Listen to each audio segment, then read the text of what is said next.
নমস্কার দর্শকরা, এই ভিডিওতে আপনাদের সবাইকে স্বাগত জানাচ্ছি।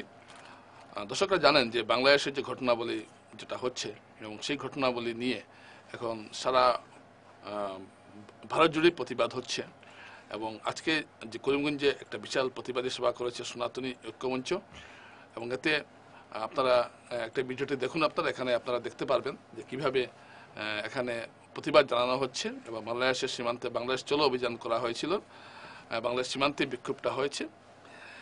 অর্থাৎ বাংলাদেশের ঘটনাবলীর যে কী প্রভাব আমাদের এখানে পড়ছে এটা থেকে এটা স্পষ্ট হয়ে উঠল। যদিও এর ফলে অবশ্যই বাংলাদেশ সরকারের উপর একটা চাপ সৃষ্টি হবে, কিন্তু একটা প্রশ্ন আমার মনে থেকে যাচ্ছে যে এই যে সমাবেশগুলো হচ্ছে এটা কিন্তু দলমত নির্বিশেষে বিভিন্ন হিন্দুরা এতে অংশ নিচ্ছেন।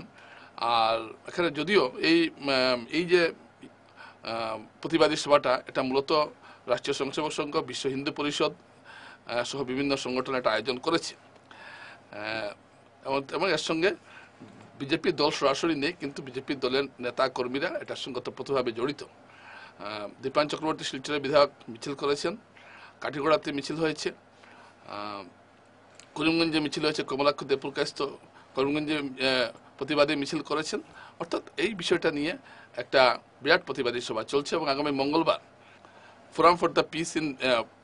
Forum in India for the piece in Bangladesh নামে একটি সংগঠন, একটি যৌথ সংগঠন আগামী মঙ্গলবার প্রতিবাদী মিছিলের আয়োজন করছে। এভাবে বিভিন্ন জায়গায় প্রতিবাদ হচ্ছে, কিন্তু এবং আপনারা এই প্রতিবাদের দৃশ্যগুলো একটু ভালো করে দেখবেন, মানুষের যে প্রতিবাদের ঝাঁজ এটা বুঝতে পারবেন এবং এই বিষয়টা যে ভারতকে প্রভাবিত করছে বাংলাদেশের হিন্দু নির্যাতনের বিষয়টা এটা স্পষ্ট। জানি না, অনেকে হয়তো এটাকে বিকৃত নজরে বা নজরে দেখতে পারেন, কিন্তু এটা ঘটনা। যদিও আমাদের দেশেও কিছু কিছু ঘটনা ঘটছে যেটা সংখ্যালঘুদের উপর একটা সংখ্যালঘুদের উপর কিছু আক্রমণের ঘটনা আমাদের দেশেও ঘটছে ইদানিং, এটা অবশ্যই নিন্দনীয়। কিন্তু বাংলাদেশে যেভাবে একটা বিস্তৃত ব্যাপকভাবে ঘটছে সেটা একটা চিন্তার বিষয়। যেমন ভারতবর্ষে বিভিন্ন মন্দিরের নিচে মসজিদের উপরে বা কোনো হিন্দু মন্দির ভেঙে মুসলমান স্থাপিত মসজিদ বানানো হয়েছে এরকম কথা বলা হচ্ছে। কিন্তু এ সম্পর্কে আমি একটা কথা বলবো, আর রাষ্ট্রীয় স্বয়ংসেবক সংঘের প্রধান মোহন ভাগবতের যে সব মসজিদেই যদি শিবলিঙ্গ খোঁজা হয় সেটা হয় না। সুতরাং এইগুলো বিষয় নিয়ে অযথা ঝঞ্ঝাট পাকানোর কোনো প্রয়োজন আছে বলে আমি মনে করি না। তো আজকের এই ঘটনা থেকে আমি একটা কথা আমি বারবার বলতে চাইছি যে আজকে বিভিন্ন পত্রপত্রিকায় বিষয়টা বেরিয়েছে যে যেখানে পশ্চিমবঙ্গ বিজেপি এই বিষয়টা নিয়ে বিশাল আন্দোলন করছে। পশ্চিমবঙ্গের বিরোধী দলনেতা শুভেন্দু অধিকারীর নেতৃত্বে পশ্চিমবঙ্গ বিজেপি বাংলার ইস্যুতে সাংঘাতিক আন্দোলন করছে এবং সীমান্ত চলো অভিযান তারা করছে। আমাদের এখানে কিন্তু বিজেপি দল হিসাবে কিন্তু অসম বিজেপি এটা করছে না। অসম বিজেপির এই অবস্থানটা আমার কাছে ঠিক পরিষ্কার হচ্ছে না। কেন অসম বিজেপি বাংলাদেশের কাণ্ড নিয়ে নীরব? এর কি কারণ থাকতে পারে? এটা একটা বিবেচনার বিষয় রয়েছে। এখন পর্যন্ত অসম বিজেপির পক্ষ থেকে সরকারিভাবে এই ঘটনার নিন্দা জানানো হয়েছে বলে আমি জানি না। মুখ্যমন্ত্রী কিছুটা নিন্দা জানিয়েছেন, কিন্তু খুব একটা জোরালো কণ্ঠে জানিয়েছেন এমন নয়। এর পেছনে কি কারণটা থাকতে পারে? বাংলাদেশের হিন্দু নির্যাতনের সঙ্গে আসামের একটা সরাসরি সম্পর্ক রয়েছে, এটা ভেবেই কি করা হচ্ছে? ধরুন এমনও হতে পারে যে বাংলাদেশে হিন্দু নির্যাতন হচ্ছে এবং এর ফলে সেখানকার হিন্দুরা যদি আসামে এসে পড়েন, সেটা সেই আশঙ্কা থেকেই কি বাংলাদেশের ঘটনা সম্বন্ধে আসাম বিজেপি একটা মৌন অবস্থান নিয়েছে।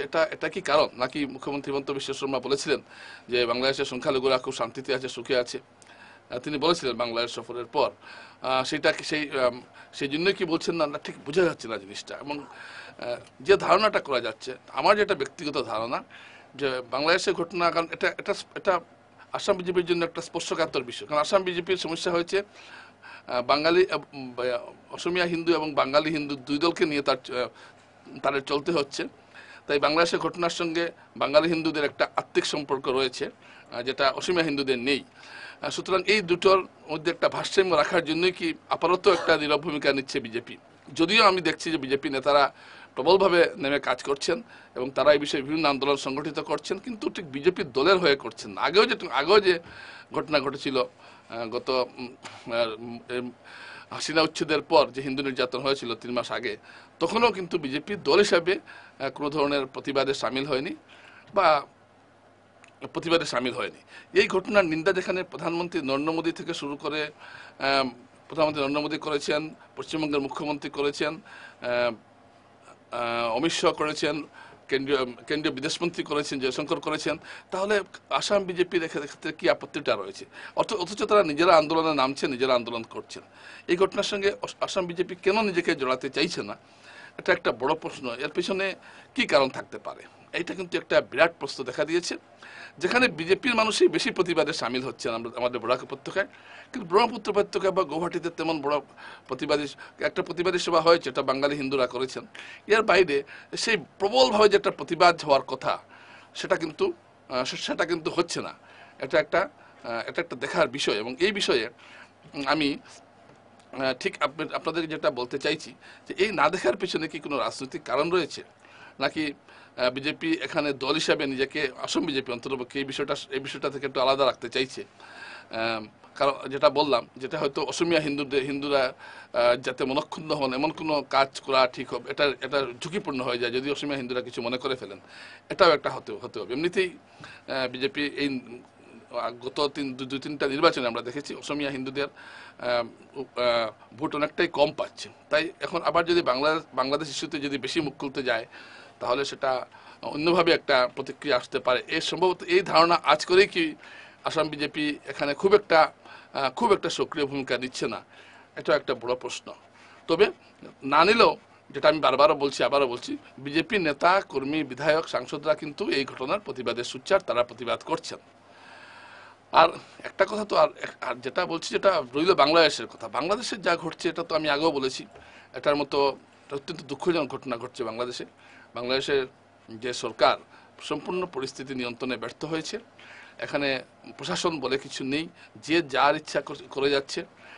এবং মৌলবাদীদের এতই বাড়াবাড়ন্ত হয়েছে যে এখন বাংলাদেশের, আমি তো সেদিনই বললাম যে বাংলাদেশের সমস্ত ভাস্কর্য ধ্বংস করা হয়েছে মুক্তিযুদ্ধের, অর্থাৎ মুক্তিযুদ্ধের ইতিহাসকে ভুলিয়ে দেওয়ার চেষ্টা করা হচ্ছে বাংলাদেশে। এবং একই সঙ্গে আসলে বাংলাদেশের যে দুটো শক্তি, একটা হলো স্বাধীনতা বিরোধী শক্তি, এটা স্বাধীনতার পক্ষের শক্তি। এখন স্বাধীনতা বিরোধী শক্তিরাই ক্ষমতায় এসেছে।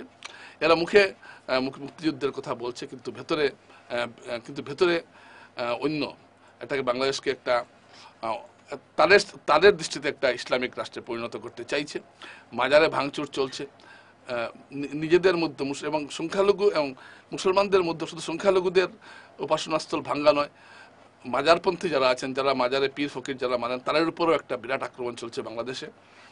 এক পীর বাবাকে মারধর করে তার সমস্ত কিছু লুটপাট করা হয়েছে। আমি জায়গাটার নাম এখন ভুলে গেছি। এই ধরনের ঘটনা কিন্তু বাংলাদেশে ঘটছে, অনেক বাজার ভাঙ্গা হচ্ছে। তো অর্থাৎ সব মিলিয়ে একটা গৃহযুদ্ধের দিকে যাচ্ছে বাংলাদেশ। তো আজকে আমি এই ভিডিওটিতে এই বিষয়টি আলোচনা করলাম। তো আসলে এই যে প্রতিবাদগুলো হচ্ছে, এটা হলো বাংলাদেশের সংখ্যালঘুদের প্রতি একটা সমবেদনা জানানো, এবং এই প্রতিবাদে সবারই সামিল হওয়াটা প্রয়োজন রয়েছে। এটা কোনো সাম্প্রদায়িক কোনো বিষয় নয়।